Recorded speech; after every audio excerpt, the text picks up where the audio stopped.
there's a thing happening? I mean, if you want, we're probably going to be on pretty soon. We have yet to Back message here. them. If we're I'm live, doing a race thing. Cool. Cool. Hat said good luck. Yeah, hopefully no one else messages me.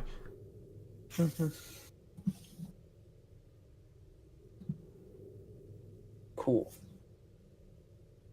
Let me just quickly put I myself should on not do YOLO this. Why am I messing this up? This is like easy. Alright, we're live.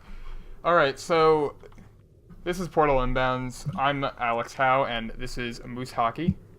Hello. And we're going to be doing the inbounds route of this game, which involves not going out of bounds or not shooting any portals out of bounds. It's the more traditional way of playing the game, or at least it used to be. So we're going to start on new game here. So timer will start when we hit new game. So are you ready, Moose? Yeah. Alright, so start time in 3, 2, 1, go. Alright, so the first minute of the game here, we're going to be sitting in a relaxation vault, not doing much. But because this game is so fast-paced, I'm going to quickly explain two major glitches we're going to be doing throughout the run.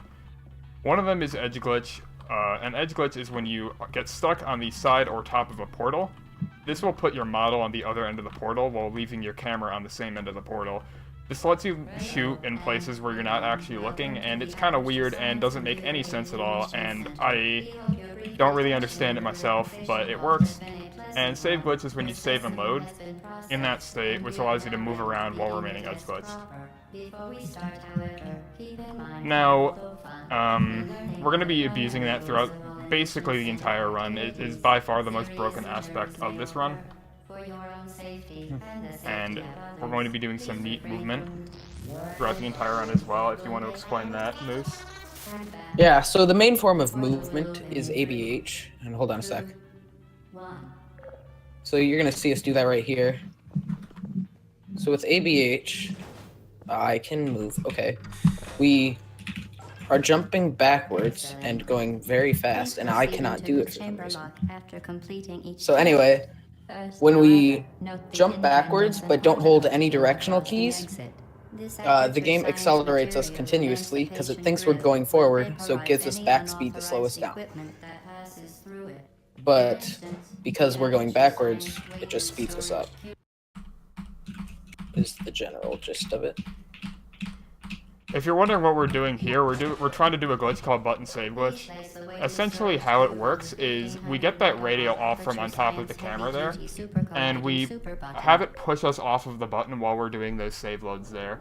This allows us to skip a sequence where we have to wait for a cube and the portals to change so we can get the cube, put it on the button, and then go to the elevator, which saves roughly 13 seconds in the in-game timer. You're doing very well. If I could get it, which I can't. Nice. It's quite a difficult trick because you need to do near tick perfect save loads, if not tick perfect. And you have to do a certain amount or else it won't work. Yeah, you have to do at least 4. But if you overshoot, like I did more than 4 save loads, you can still get it. Now, here we're going to be doing our first save glitch. You're going to notice that we're basically just going to be shooting in places where we shouldn't be able to shoot. So I'm going to save load on top of that portal, and now we're save glitch. So now we can shoot through walls. It's great. We don't actually have to do the game I messed up. Nice. That's an LUL. Anyway. Lol. I'm so far behind. Okay, that's twice. Amazing. So the save glitch in this chamber we're doing so that we can skip the elevator leading from chamber 2 to chamber 3. And there I'm just going to be doing portal peaks where essentially portals have travel time. So if you shoot a portal and then walk back through the portal that you are right next to, you can actually kind of move way faster even than ABHing if you do it fast enough. Alright. This is an even better example of a save glitch right here. Whoops. This is not what I wanted. The one that he's doing right now was actually the first one that was ever used in RTA runs. Yeah, this was in the old inbounds route. This was actually the only one that was really used. Back in, I would say around 2013, when it was Alexh0we, Sully JHF were the best runners of this game. That was the only save glitch that we actually did at the time, and we do another edge glitch later on, but it was not a save glitch. Now, save glitches actually last between elevators, so you can preserve the save glitch here in order to just walk through that door and completely skip the chamber there.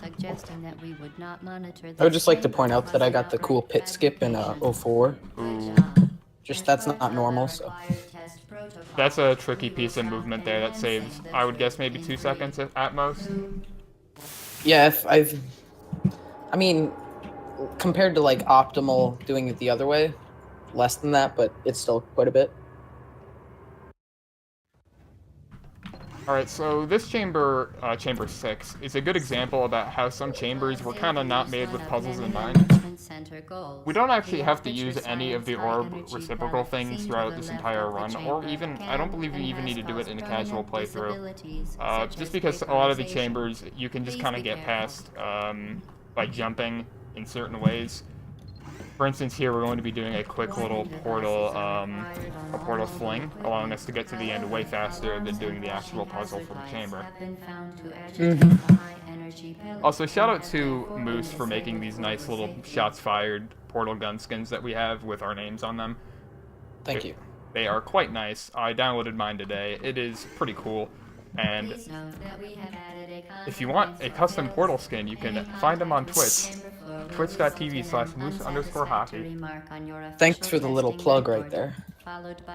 But yeah, leading into that, in this game and pretty much all Source Engine games, you can replace any texture in the entire game by just going through the files and looking for them. And luckily, Valve made it really easy for us to do that, and so yeah. If you saw what I just did right there, this is chamber 9. That door we're allowed to shoot a portal in between, which allows us to skip the puzzle for that chamber, because we can just go through the portal and then through the top end of the same portal in order to skip the chamber puzzle itself. Yeah, listen to Shadex. Everyone spam that link. That's a good link to spam. Anyway. Yeah, spam that. And preferably click on it. Alright. Are you in 10?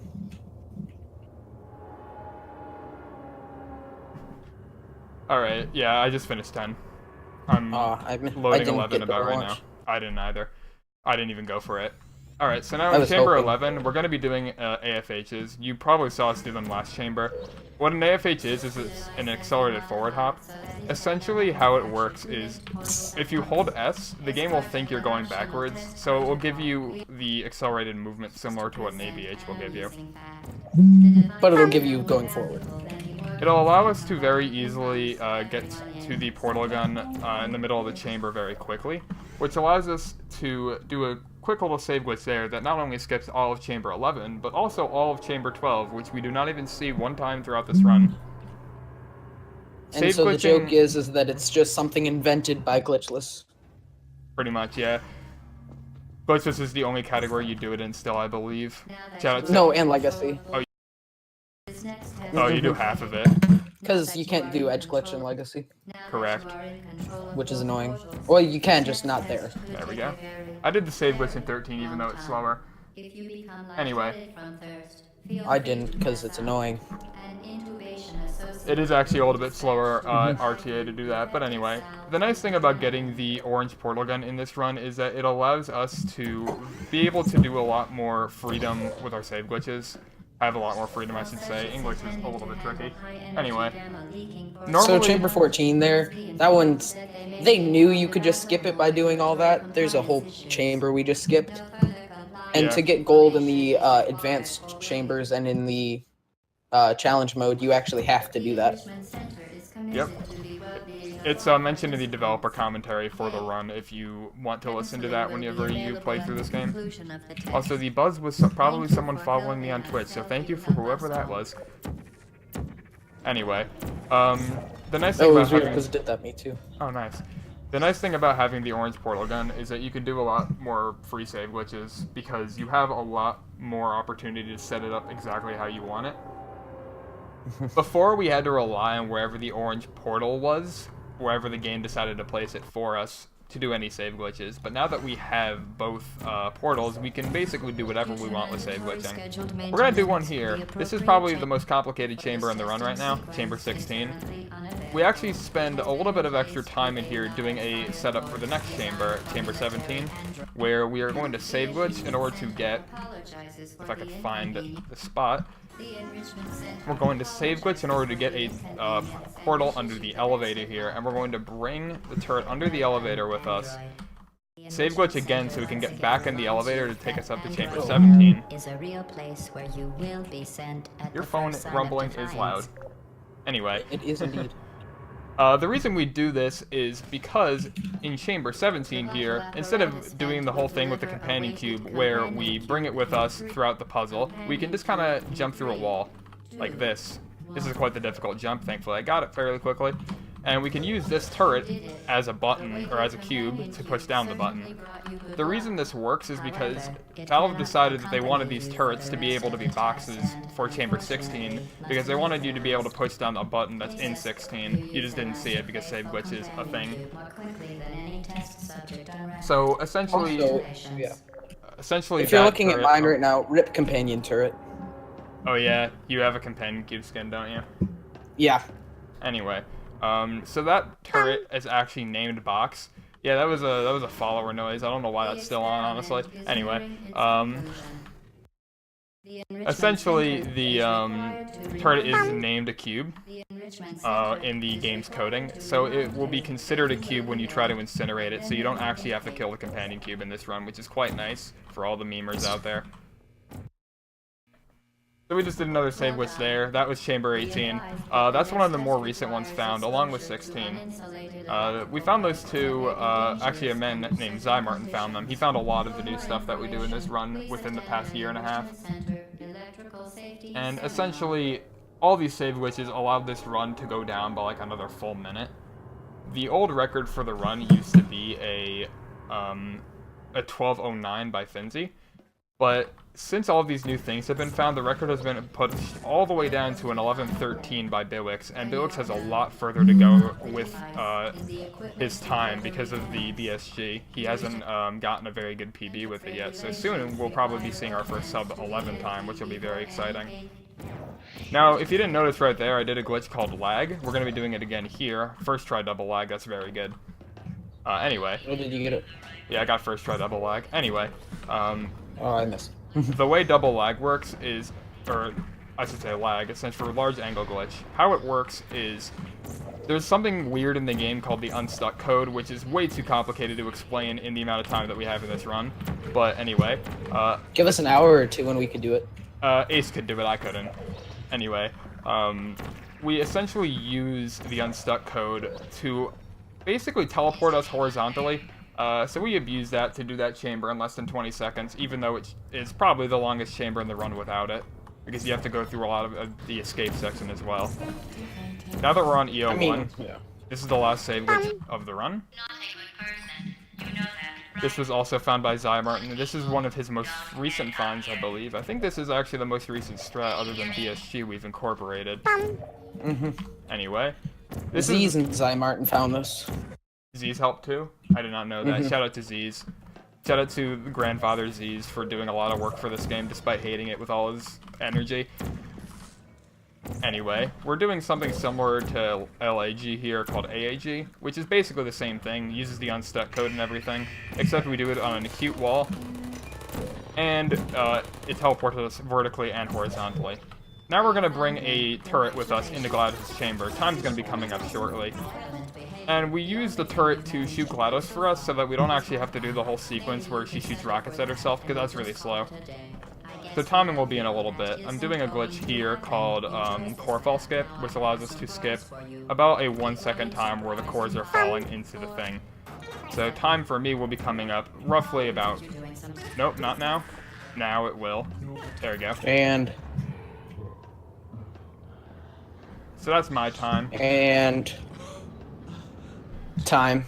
Wait time, yeah. That was almost the exact same. Yeah, that's really surprising, actually. This game is very sporadic. So the fact that we got times that close is quite impressive, actually. Now we're going to be doing fun things where we go into weird places in Yeah, the I run. totally forgot about fun things. Yeah, I just had to reload. So, Yeah, I'm just gonna reload as well.